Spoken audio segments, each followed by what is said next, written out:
სულხან საბა ორბელიანი, ხარბი გლახაკი. გლახაკი ვინმე იყო, უპოვარი. არაფერი ებადა. ერთხელ ეს იზბრა, 60 ცხვარი ჰყავდა და გაყიდვა უნდოდა.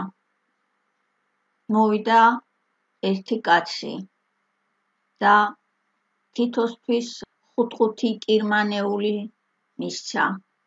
ცხვრის პატრონმა 6 მოსთხოვა.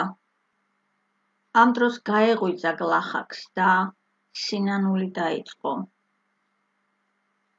მაშინვე თვალები დახუჭა და ხელი გაუშვირა ვაჭარს. 2 კირმანეული მომეცი და მოგცემო.